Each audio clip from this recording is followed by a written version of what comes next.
ازيكم يا جماعه؟ عاملين ايه؟ يا رب تكونوا كويسين وفي احسن حال. انا اسمي سما. لو انتوا اول مره تشوفوني بتمنى ان الفيديو ده تلاقوه مفيد بالنسبه لكم وبجد تلاقوا فيه حاجات انتوا عايزينها وتفيدكم. اتفرجوا على بقيه الفيديوز وان شاء الله تعجبكم. بصوا، انا حابه اقعد معاكم قعده بنات كده ونتكلم شويه عن الجامعه، وتشتروا ايه وما تشتروش ايه، لان انا وانا في سنه اولى. بالمناسبه انا مش فاكره قلت لكم قبل كده ولا لا، انا لسه داخله سنه رابعه.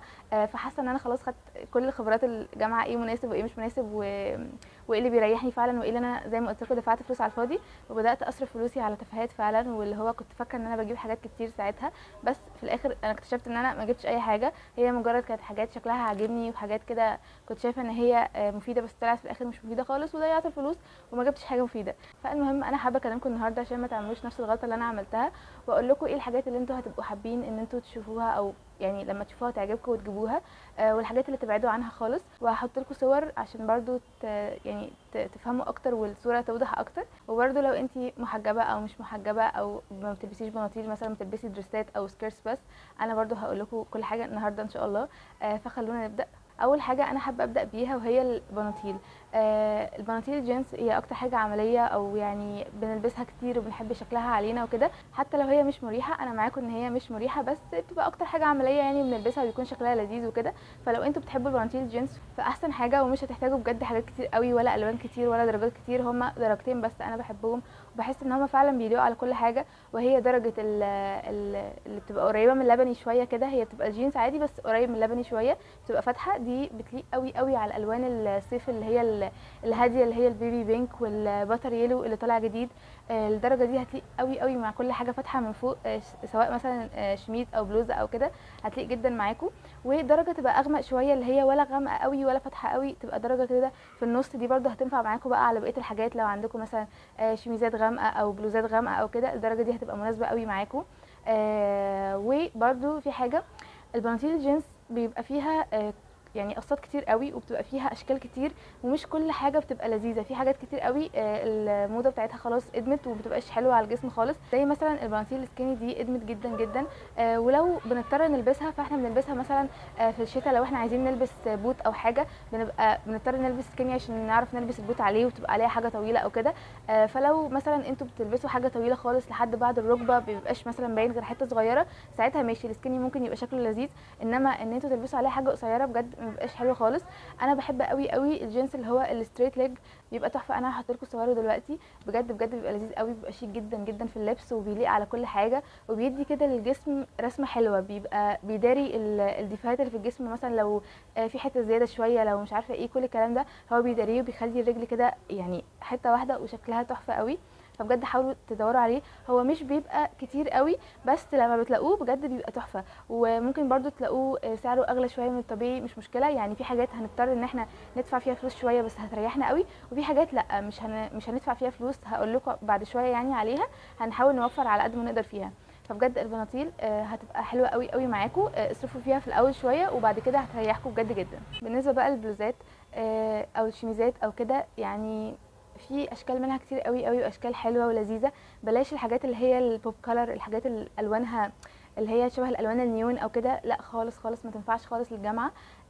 احسن حاجه الالوان الهاديه، الالوان اللي هي الباستيل او الناتشورال كولرز، دي بجد حاجه كويسه قوي وبتبقى مريحه للعين، وبجد بتدي شياكه تحفه تحفه تحفه في اللبس عن الالوان اللي هي الصاخبه قوي، بلاش خالص ده. وكمان برضو مش فكره الجامعه بس، يعني حتى لو في الحياه العاديه الالوان دي بجد بحس ان هي بتقلل شياكه اللبس قوي، فحاولوا تتجنبوا خالص الالوان دي وخليكم في الالوان الطبيعيه اللذيذه. البلوزات اللي بتبقى واسعه كده وشكلها مودست وشكلها جميل، بجد دي الحاجات اللي طالعه ترندي قوي دلوقتي وانا عن نفسي بحبها قوي. هحط لكم برده صورها، في منها اشكال كتير قوي. فبجد بجد اكتر حاجه كنت بحبها هي البلوزات السيمبل او الشميزات الالوان الهاديه والحاجات الواسعه، كل الحاجات دي بتبقى بجد لذيذه قوي. وزي ما قلت لكم ادخلوا على بنترست، احنا لسه قدامنا شويه عقبال ما نبدا الجامعه، واتفرجوا واعملوا سيرش كتير قوي قوي براحتكم. وفي الاخر الاخر جمعوا كل الحاجات اللي انتوا عملتوا لها سيرش دي وانزلوا بقى اشتروا. يعني ما تستعجلوش في الشراء بجد، لا لسه شويه. اهم حاجه بس فتره السيرش، عشان يعني ما تجيبوش حاجه وفي الاخر تتركن في الدولاب وتندموا عليها. وبرده اهم حاجه في اللبس اللي من فوق ان هو يبقى قطن، لان اولا بحس ان الخامه اللي مش قطن بتدي شكل مش لذيذ. انا عن نفسي رايي شخصي يعني بحس ان هي بتدي كده طابع شعبي شويه. فانا بحب قوي قوي القطن، لان برده في عز الحر القطن بيشرب العرق وكده، فبيحسسكم ان انتوا مش حرانين قوي او ان انتوا مش زهقانين وكده. فبجد يعني اشتروا حاجات قطن وسيبكم من الحاجات اللي هي البوليستر او الحاجات اللي هي اللي خامتها غريبه، اللي هي بتبقى مكشكشه كده وصوتها تحس ان هو بيزيق شويه كده. بلاش كل الحاجات دي. بعد كده الحاجات البيسك اللي هي التيشيرتات اللي بنص كم اللي بنلبسها تحت لو حاجه مفتوحه او كده شبه اللي انا لابساه ده. ده بيبقى لذيذ قوي قوي بجد، بينقذني في مواقف كتير قوي. هو بيبقى خامته انا مش عارفه خامته ايه، بس هم زمان كانوا بيسموها حاجه شبه الفيزون، او هي مش هي بس هي حاجه شبهها يعني. ده ما بيبقاش قطن قوي، لان بحس ان البيزكس ما بتبقاش قطن قوي، فده بيبقى حلو قوي، بيبقى بيعمل شيب حلو قوي كده للجسم. فحاولوا تدوروا عليها، وحتى لو قطن برضو.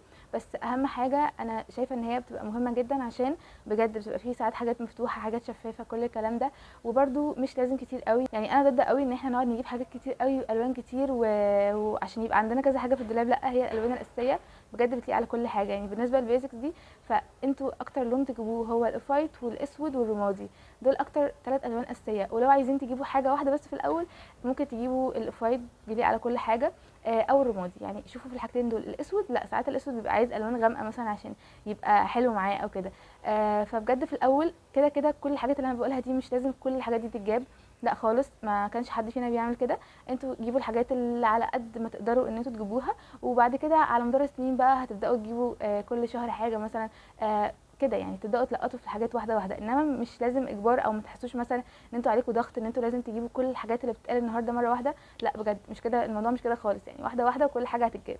بعد كده الشوزات بتبقى بتاثر قوي قوي على شكل الاوتفيت. يعني انا مثلا ما بحبش الكوتشي يبقى لونه اسود، بحس ان هو بيبوظ قوي قوي شكل اللبس. معرفش، انا عندي عداوه تقريبا مع الكوتشيات السوداء، بجد ما بحبهاش خالص. اكتر حاجه بحبها هي الابيض. يعني انا عارفه ان هو بيتبهدل قوي وبيبقى مش لذيذ وكده في التنظيف، بس دلوقتي في مناديل اللي هي مش فاكره اسمها بالظبط او مش فاكره تبع شركه ايه، بس انا بجيبها بتبقى مخصصه يعني للكوتشيات وكده. دي بجد بتنظف بطريقه انتوا مش متخيلينها، بجد لذيذه قوي وسهله قوي في الاستخدام. تكون معاكم في الشنطه وكل حاجه بتبقى تمام، يعني في دقيقه خلاص الكوتشي بيبقى يعني بيرجع زي ما كان جديد يعني. فبجد ده لذيذ قوي، حاولوا تجيبوه وتخلوه معاكم دايما في الشنطه وخلاص مشكله الابيض تتحل. بس بجد الكوتشي الابيض بيبقى لذيذ قوي في الاوتفيتس، بيبقى بيدي كده حاجه مريحه للعين. وبلاش الكوتشيات اللي فيها تفاصيل كتير، يعني عارفين اللي هي النيو بالانس دي، دي بجد مش لذيذه وبحسها كده مكركبه، او يعني لما بتتلبس على اي اوتفيت بيبقى بتحس ان الاوتفيت اتكركب من مفيش حاجه يعني. فبلاش دي، اللي بجد طالعه دلوقتي ترند قوي ولذيذه قوي اللي هي السامبا، او اللي هي الشكل ده بيبقى بجد لذيذ قوي، ويعني بيدي شياكه وبساطه كده في اللبس. فحاولوا تجيبوه، هو دلوقتي موجود في كل المحلات، مش هتلاقوا محل مش موجود فيه. بيبقى فيه منه كحلي، بيبقى فيه منه بيج. فزي ما قلت لكم الالوان الغامقه انا مش بحبها، حاولوا تجيبوا الالوان البيج او الابيض او كده، بجد بيدي منظر لذيذ قوي قوي. وبالنسبه للحاجات المفتوحه مش بتبقى احسن حاجه في الجامعه. يعني مثلا ممكن تكونوا يوم زهقتوا كده من الكوتشيات، يوم كده تلبسوا ماشي حاجه صندل مفتوح كده يكون سيمبل خالص، طبعا مش بكعب، ما بنلبس كعب خالص خالص في الجامعه، ما ينفعش خالص.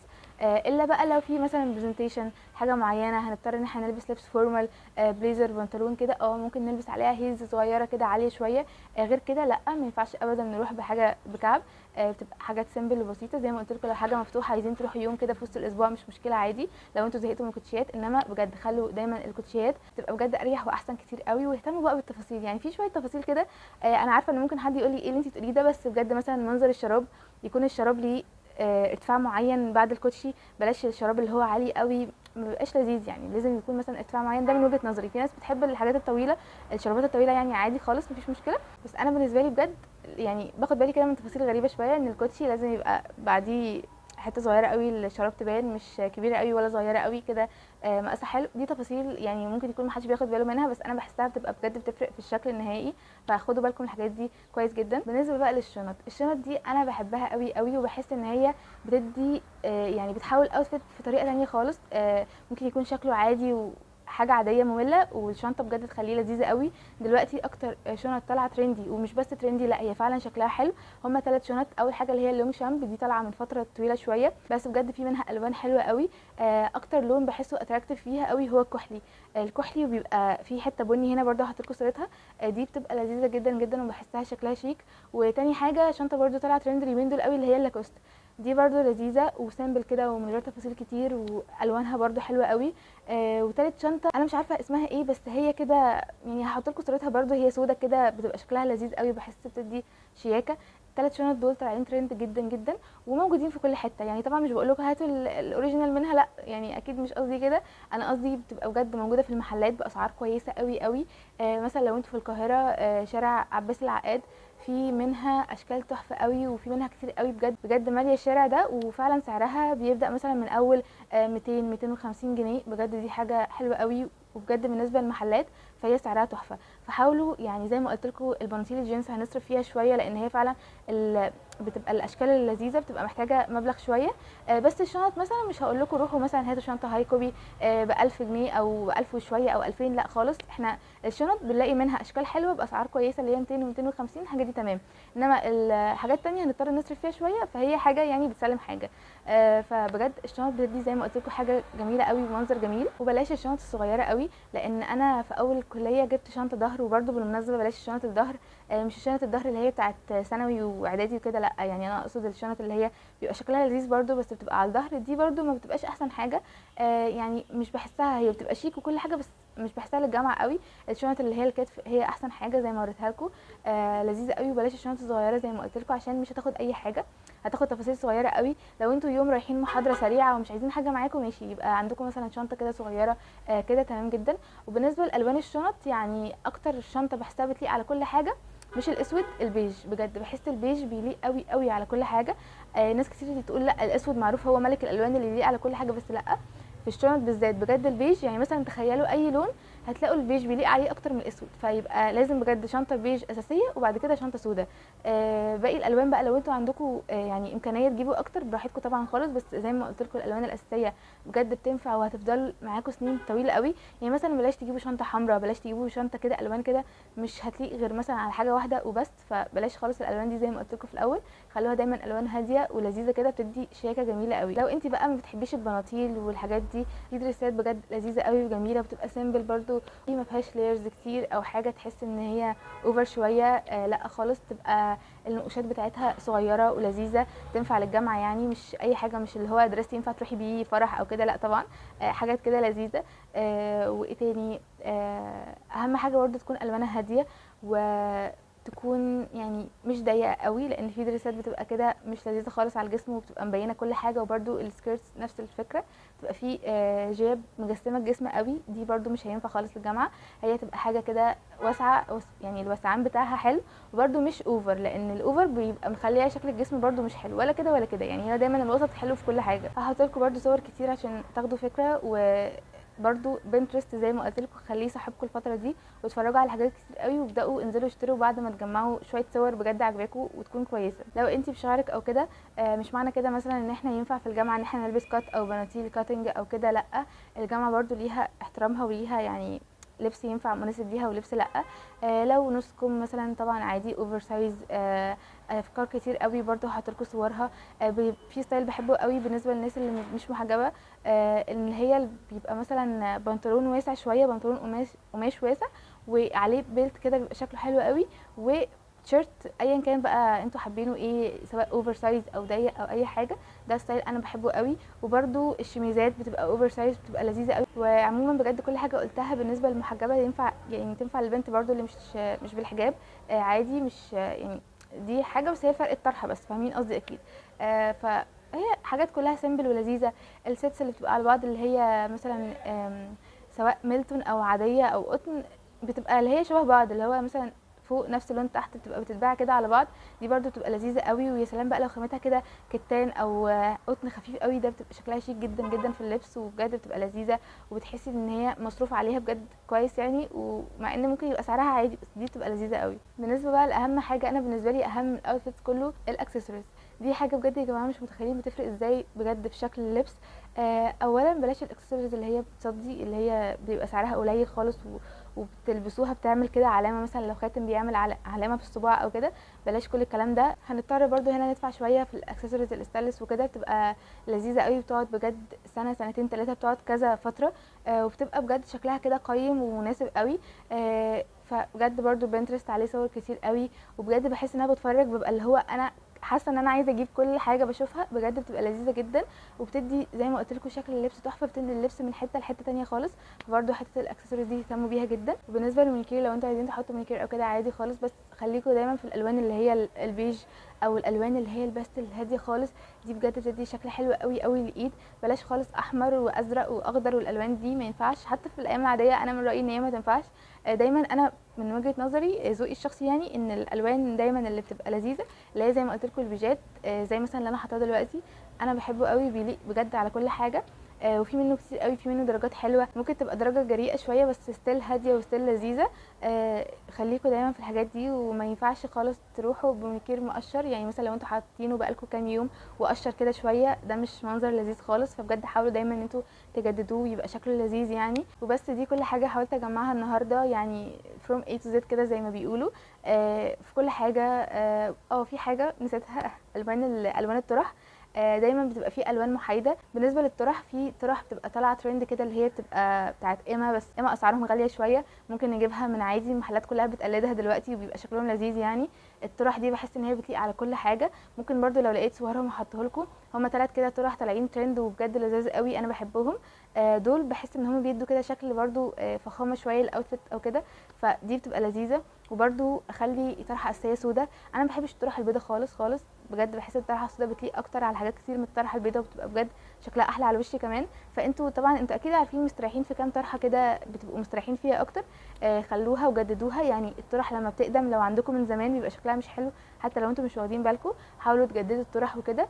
ده بالنسبه للطرح. بالنسبه بقى للميك اب، انتي مش محتاجه اي حاجه خالص في الميك اب، غير حاجات بسيطه قوي، هي الكونسيلر والماسكارا والبلاشر والروج بس. ما بلاش حاجات كتيره، لان بجد الميك اب عالم كبير انا عارفه، بس دي الحاجات بجد اللي انت تحتاجيها بس. يعني ما تحطيش زي ما قلت لك على نفسك ضغط في الاول انك تجيبي كل حاجه، لا، هي الحاجات دي بجد هتكفي جدا جدا جدا وزياده. يعني مثلا هوريكم كده بسرعه ايه الماسكارا اللي انا بحبها، لان انا بحس الماسكارا اكتر حاجه بتفرق في شكل الوش بجد، وبتدي كده شكل بالصحيان كده. لو انت صاحيه الصبح بدري بقى ومش قادره مثلا تحطي اي حاجه، ممكن تحطي ماسكارا وشويه بلاشر وروج وخلاص. دول انا اكتر حاجات استخدمتهم. دي يعني دي اللي بستخدمها مؤخرا، هي بتاعت سيبال، تحفه يا جماعه بجد ولذيذه. يعني فيها حاجات وحشه بس بالنسبه لسعرها فهي لذيذه. كنت بستخدم الاول بتوع اسنس، سواء دي او دي. برضو قعدت استخدمهم فتره طويله قوي، كل ما يخلصوا اجيب، كل ما يخلصوا اجيب، لحد بقى ما زهقت فقررت ان انا اجرب دي. هما لذيذ قوي. دول بالنسبه للماسكارا زي ما قلت لكم، استثمروا برضو فلوسكم في الماسكارا، لان هي بتفرق في شكل الوش قوي. بلاش ماسكارا ان والحاجات دي، انا صراحه ما جربتهاش، يعني عايزه اجربها، بس بحس ان هي ممكن توقع الرموش او كده، فبجد بلاش. بالنسبه للكونسيلر، فانا بستخدم بتاع مايت سينما. في الاول كنت بستخدم بتاع اماندا، بس حسيته ان هو خفيف قوي، فقلت اجرب ده. لذيذ وكل حاجه، بس برضو عايزه اجرب نوع تاني، لان مايت سينما برضو بحسهم مش قوي يعني. فلو حد يعرف نوع يكون حلو وتقيل، اللي هو الكفرج بتاعه بجد كويسه، يقولي عليه، لان انا قرب يخلص وخلاص، يعني عايزه اجرب واحد تاني. وبالنسبه بقى مثلا البلاشر برضو بتاع سيبال، ده لذيذ قوي قوي، وهو درجته ده 11. هي التيك توك يعني لو انتم متابعين الميك اب اللي فيه كده، بيتكلموا على الدرجه دي قوي. هي بجد لذيذه جدا، لذيذه كده، تحس ان هي بينك خفيف كده، يعني ما بتبقاش قويه قوي، فدي لذيذه. بس بالنسبه للروج بقى، شوفوا انتوا بتحبوا ايه، اي روج تستخدموه، وبجد بجد مش هتحتاجوا اكتر من الحاجات دي. فيعني ما تحطوش نفسكم تحت ضغط الميك اب، لان عادي يعني. وبجد حاولوا ما تحطوش ميك اب كتير، لان بجد الميك اب بيبوظ البشره ويدمره. وبرده لازم يبقى عندكم ميسلر ووتر، لان لازم تشيلوا الميك اب ده اول باول، ومش بيتشال بغسول، لا، لازم مزيل ميك اب يعني مخصوص ليه. وبس ده بالنسبه للميك اب. بس انا كده خلصت. انا حاسه ان انا اتكلمت في كل حاجه بالنسبه لللبس يعني. لو نسيت حاجه فقولوها لي، لان انا حاسه كده ان خلاص اتكلمت في كل حاجه. ده كان فيديو بالنسبه لللبس وبالنسبه للشكل في الجامعه وكده. ممكن بقى نعمل فيديو تاني عن الصحاب بقى، ازاي تتعرفوا على صحاب، ايه الحاجات العواقب اللي هتقابلكم في الجامعه، او ازاي تستغلوا فتره الجامعه كويس جدا جدا وتطلعوا منها باحسن نتيجه بالنسبه للسي في، بالنسبه لكل ده. لو عايزين كل ده قولهولي، واحنا نحاول نعمله بجد في فيديو تاني يكون برده لذيذ كده وقعده خفيفه خفيفه لذيذه وتستفادوا منها. قولوا لي لو عايزين ده يعني وبس. اشوفكم الفيديو الجاي. لو الفيديو ده عجبكم ما تنسوش تعملوا لي شير ولايك وسبسكرايب وتقولوا لي ان هو عجبكم، ايه اكتر جزء عجبكم فيه عشان تشجعوني اكتر. الصراحه ده بيشجعني جدا ان انا اعمل حاجات اكتر، فقولوا لي وبس. اشوفكم الفيديو الجاي. باي باي.